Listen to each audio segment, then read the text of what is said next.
모세는 각 지파에서 1,000명씩 뽑혀온 이들을 전쟁에 내보내면서 제사장 엘르아살의 아들 비느하스에게 송소의 기구들과 신호용 나팔을 들려 그들과 함께 전쟁에 나가게 하였다. 그들은 주님께서 모세에게 명하신 대로 미디안을 쳐서 남자는 모조리 죽여버렸다. 그들은 군인들만 죽였을 뿐 아니라 미디안의 왕들도 죽였다. 에위와 레겜과 스루와 후루와 레바 등 미디안의 5왕을 죽였고 부올의 아들 발람도 칼로 쳐 죽였다. 이스라엘 백성들의 광야 여정 가운데 미디안 족속과의 관계는 악연의 연속이었습니다. 미디안 족속과 맞부딪힌 후에는 언제나 이스라엘의 범죄가 뒤따랐고 하나님은 크게 진노하셨습니다. 이스라엘과 미디안 사람들이 처음부터 불구대천의 원수는 아니었습니다. 미디안의 기원을 역사적으로 정확히 추적하기 어렵지만 창세기 25장에 등장하는 아브라함의 또 다른 첩 그두라 사이에서 난 아들 미디안과 그의 후손들이 이후 등장하는 미디안 족속의 기원이 아니겠는가 학자들은 논합니다. 미디안 족속은 엄밀히 말해 이스라엘과 관계가 그리 멀지 않은 사이입니다. 특히 모세가 애굽의 병사를 죽이고 도망쳐 광야를 방황할 때에 미디안의 제사장 이드로에게 도움을 받았고 그의 딸 시보라와 결혼까지 했으며 모세가 다시 재기할 수 있는 발판을 마련해 주었습니다. 그러니 미디안은 적어도 모세에게는 은인의 민족이며 때문에 이스라엘 또한 미디안 사람들과 그토록 심한 대립각을 세울 필요가 없을 수도 있었습니다. 그러나 민수기에 등장하는 이스라엘과 미디안의 대립은 언제나 첨예하였습니다. 이 갈등은 사사기에서도 그대로 드러나 이스라엘은 자주 미디안과 갈등을 겪었습니다. 그 갈등은 대개 이스라엘 남성들의 죄로 말미암습니다. 이스라엘 남성들은 미디안 여성들과 부적절한 관계를 맺었는데 이는 하나님이 매우 엄격하게 금지한 이방과의 관계를 의미했고 이 일로 이스라엘은 하나님의 무서운 진노를 받게 됩니다. 민수기 25장에 미디안 여인과 집으로 들어가는 이스라엘 남성을 창으로 죽인 비느하스의 이야기는 미디안과 이스라엘의 악연을 잘 보여줍니다. 따라서 모세에게 미디안은 복잡한 감정을 일으키는 족속이었을 것입니다. 자신에게 은혜를 베풀어준 민족이었지만 동시에 자신이 이끄는 백성들을 하나님의 진노로 이끌었던 민족이기 때문입니다.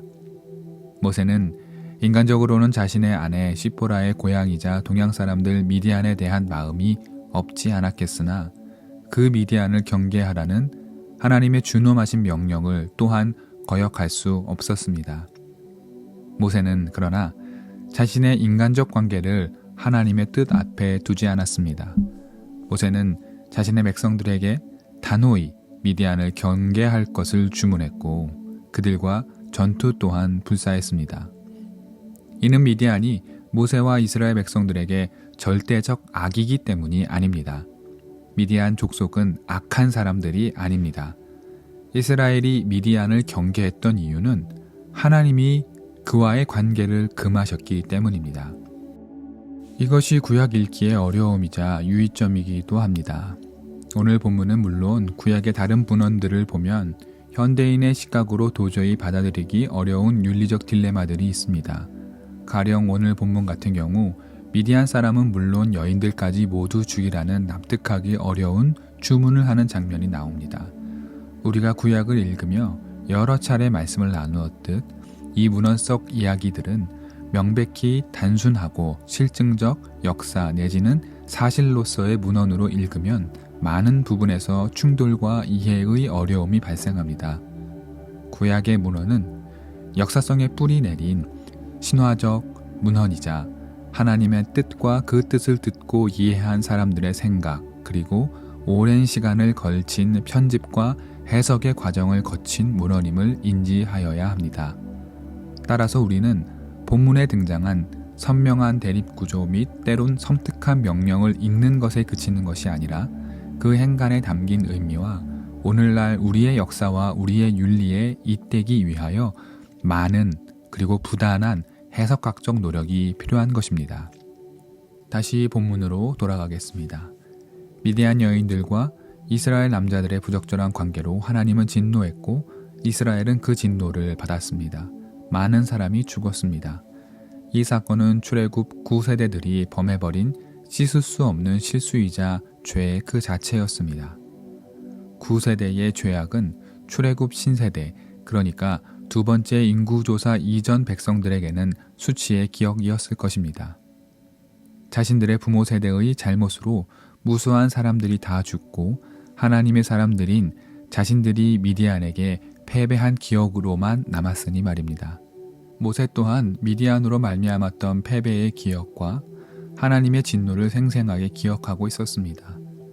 그리고 모세는 이 새로운 이스라엘 백성들을 약속의 땅으로 가기 위하여 선대가 저지른 실패의 기억을 어떻게든 청산해야 함을 느꼈을 것입니다. 모세의 이러한 마음이 31장 3절에 아주 명확하게 나옵니다.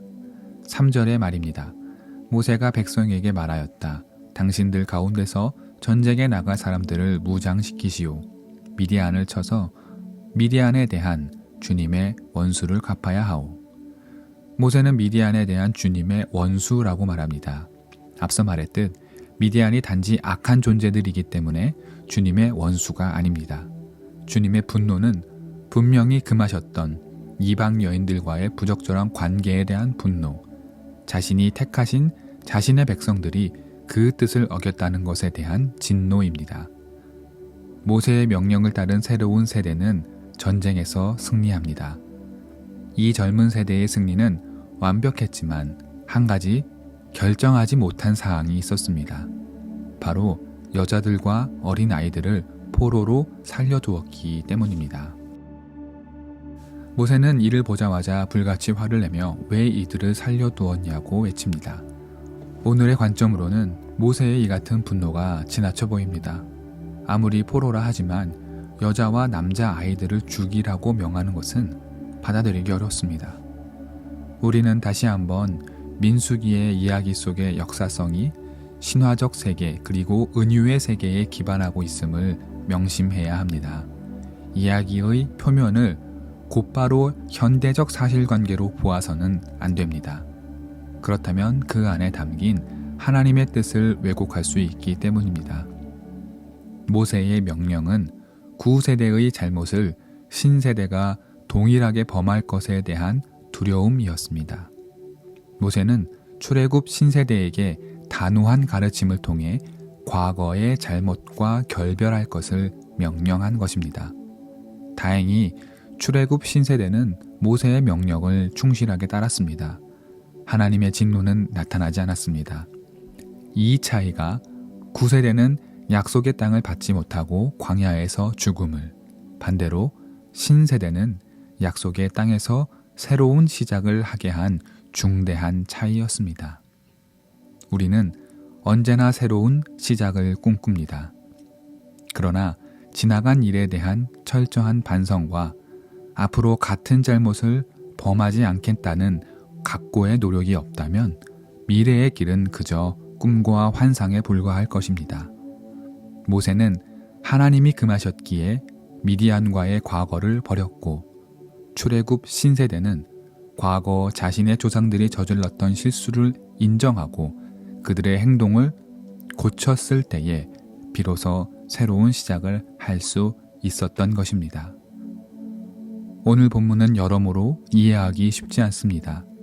주님께서 주시는 지혜의 빛이 오늘 본문 속에 등장하는 모세의 말과 행동 그리고 이스라엘 백성들의 반응 속에서 길을 주시길 기도합니다.